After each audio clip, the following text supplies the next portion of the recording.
Chile atraviesa hoy por un momento histórico. El proceso constituyente ya empieza su debate de fondo y los derechos sociales serán un eje fundamental de esa discusión. Cómo nuestra nueva Carta Magna logra incorporar la demanda del derecho a la salud, a una educación de calidad, a la vivienda y al trabajo digno, serán claves para garantizar su éxito. Las organizaciones de la sociedad civil ya tienen su diagnóstico y sus propuestas. Reunimos hoy a Pablo Genau, director social del Hogar de Cristo, a Danilo Núñez, director ejecutivo de Infocap, Liliana Cortés, directora ejecutiva de la Fundación Súmate, y a Ignacio Silva, coordinador de incidencia de Techo Chile y Fundación Vivienda, para profundizar en sus propuestas sobre los derechos sociales en la nueva Constitución. ¿Cuáles serán los ejes de este debate?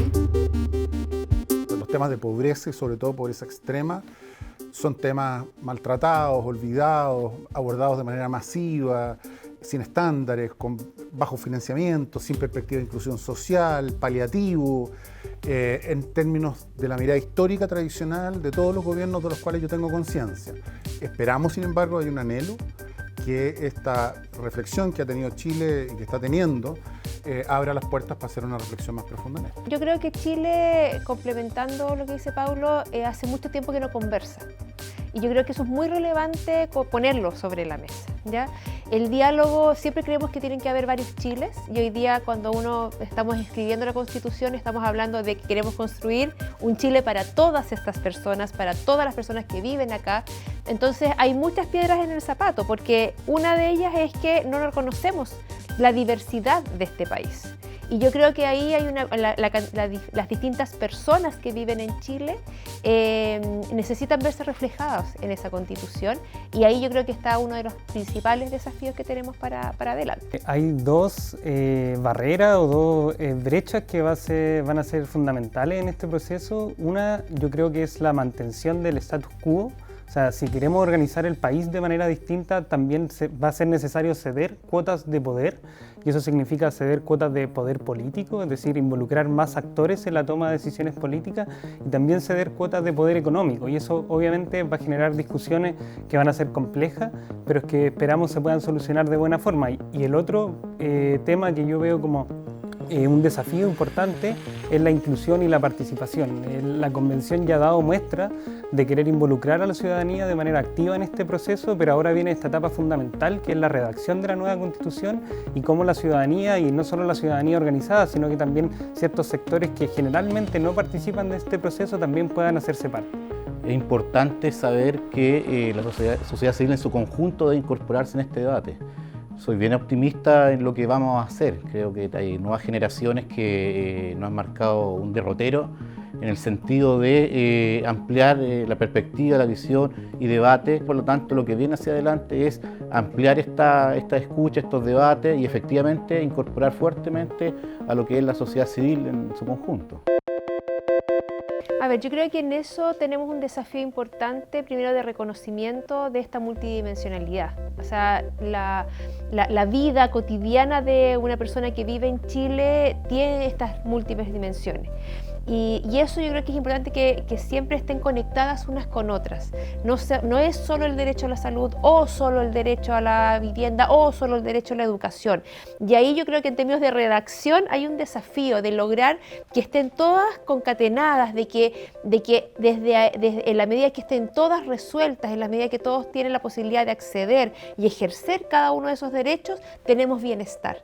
Y ahí yo creo que hay un párrafo inicial importante en términos de rescatar eso. El piso de protección social. Exacto, porque siempre es como que uno puede, o sea, si tienes salud, no importa que no tengas educación. Entonces, si tienes salud y educación, entonces no importa que no tengas vivienda. Hoy día Chile habita así, habita como yo prefiero ciertas cosas y con eso entonces parto. Pero la vida no es así, y yo creo que muchos chilenos hoy día viven fragmentada su vida y su bienestar precisamente por esta mirada.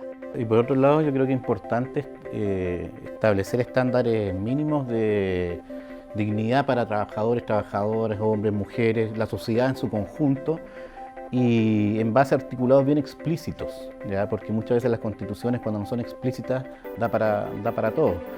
Claro, pero que esto no me refiero a dejar todo normado, porque después vendrán leyes, reglamentos, pero lo que es importante es estos estándares mínimos para empujar hacia una igualdad en oportunidades en el ámbito educacional, de salud, en el ámbito del trabajo, por lo tanto, para tener dignidad en el desarrollo humano en nuestra sociedad, independiente de los recursos económicos, donde naciste, es la búsqueda de una igualdad social, por así decirlo. Sí, yo creo que se puede avanzar en esa dirección. Probablemente los recursos del Estado no van a aumentar de la noche a la mañana, pero sí también el proceso constituyente nos ofrece la posibilidad de generar un nuevo pacto fiscal también, donde la Constitución no se presente como una traba para establecer, por ejemplo, ciertos impuestos de carácter progresivo. Y además lo otro que es necesario considerar que, de acuerdo a los estándares internacionales de derechos humanos, los derechos sociales se tienen que ir cumpliendo progresivamente, es decir, se tienen que tomar, el Estado en particular tiene que tomar todas aquellas medidas que estén a su alcance y hasta el máximo de sus recursos disponibles para lograr la realización progresiva de estos derechos. Entonces, obviamente, establecer eso explícitamente de esa forma ya te entrega un horizonte temporal para poder ir cumpliendo estos derechos a medida que va transcurriendo el tiempo. Yo creo que no se trata de prometer, se trata de garantizar. Y cuando uno garantiza derechos, hay muchos actores que entran en juego. O sea, yo creo que aquí no estamos hablando de que solo el Estado tiene que lograr ese cumplimiento. Tenemos servicios privados, tenemos provisiones mixtas todavía de muchos de estos bienes sociales, digamos. Entonces también yo creo que a la medida que se garantiza en la Constitución, también tenemos la posibilidad de ir ejerciendo con otros, con actores tanto privados como públicos, la posibilidad de garantizarlo. Y ahí tenemos más bien un trabajo nuevamente de cómo generamos un conjunto de un piso, como decía antes Paulo, de protección social, o un mínimo, como planteaba Danilo, un piso garantizado. Por ahí partamos y de ahí vamos a lo progresivo en el bienestar de todas las personas que viven en Chile. Establecemos en el documento 5 propuestas generales. La primera es los principios que aseguran la protección de grupos vulnerables y hacemos un planteamiento al respecto. El segundo es el reconocer a las personas como titulares de derecho, un poco en la línea de lo que decía Lili, ¿sí? El tercero, y tremendamente importante, es que los objetos de estos derechos sociales deben ser proveídos como un piso mínimo con un Estado que tiene el deber o la obligación constitucional explícita de garantizarlo. Ese es un cambio epistemológico. Es un cambio totalmente de actitud, de mirar a la persona como un receptor de servicios que están disponibles en la medida de lo posible, a ser considerados titulares de derecho, y el Estado, con la obligación constitucional explícita de garantizarlo, el consagrar el derecho a prestaciones universales y finalmente esta lista que proponemos nosotros de grupos de especial protección constitucional. Y no solamente la exclusividad, el Estado como la potestad exclusiva, también las organizaciones de la sociedad civil no solamente tenemos el deber, tenemos el derecho a participar en la construcción de un Estado social distinto. La garantía de los derechos sociales no se opone a la existencia de organizaciones de la sociedad civil que puedan también colaborar en justamente garantizar esos derechos, y en ese sentido justamente la experiencia de vivienda de países que son desarrollados, que estos derechos están garantizados, ofrece ejemplos interesantes. El caso, por ejemplo, de Holanda, donde se establece una política fuerte de arriendo y son las entidades sin fines de lucro las que administran y gestionan toda la política de arriendo en Holanda. Entonces, probablemente va a haber un desafío también para las organizaciones de la sociedad civil en esta nueva estructura que queremos construir, de cómo se van también rearmando para apoyar, colaborar, ser auxiliadoras también en la garantía y en la protección de estos derechos. Claro, y cuando tú tienes estándares mínimos, tiene que ver que la sociedad, desde el mundo privado, público, organizaciones no gubernamentales, logra volcarse con respecto a un fin que te lo consagra la Constitución. La Constitución no te va a definir, oye, el Estado se hace cargo de toda esta área y la financia completamente. Lo que se genera ahí es una hoja de ruta para los 10, 20, 30, 40 años, hasta para uno no sabrá si tendrá una modificación en el futuro, pero lo que consagra ahí es una línea resuelta a través de la participación de toda una sociedad, donde nos ponemos como un objetivo mejorar los estándares, como ya lo hemos dicho, de salud, educación, una serie de ámbitos sociales y de mejora y calidad de vida.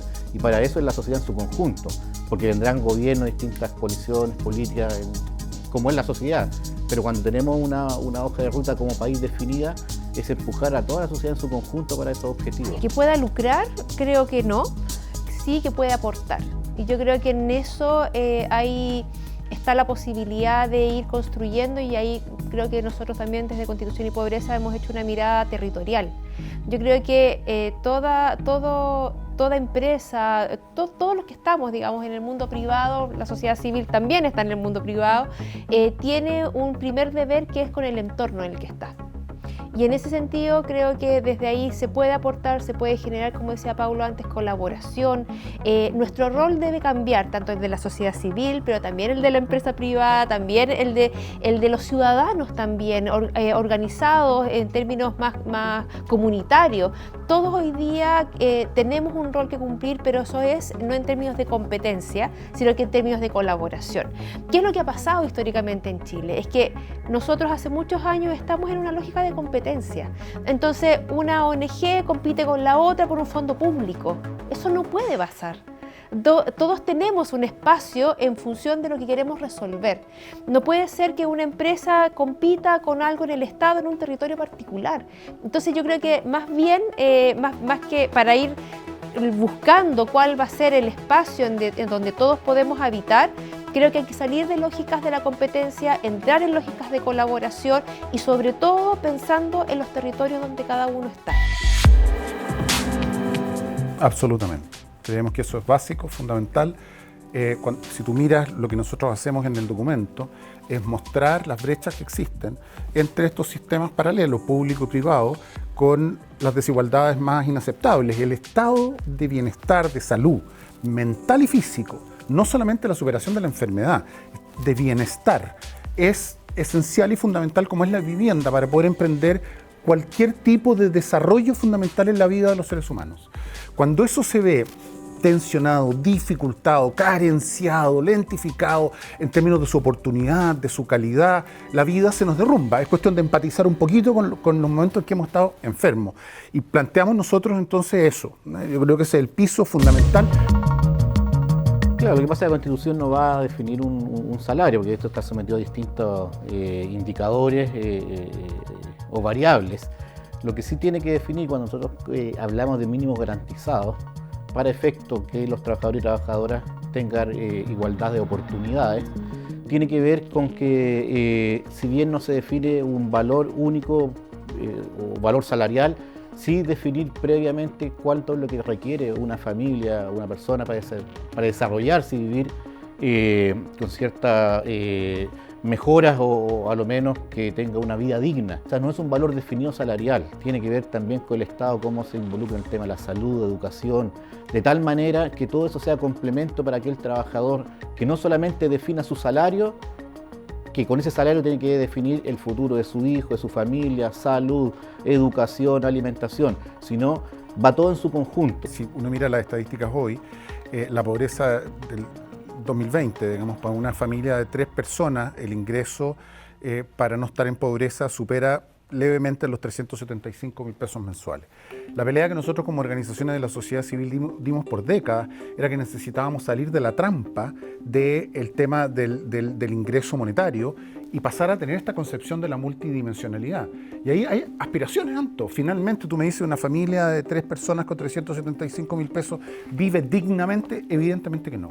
Pero evidentemente que no. Y si además de eso nos vamos a la multidimensionalidad y miramos la vivienda y el territorio en el cual está, miramos la calidad de trabajo que tiene, miramos la educación que se le ofrece a sus hijos, miramos los problemas de salud, salud mental, etcétera, nos vamos a encontrar con unos escenarios que son inaceptables e inmorales.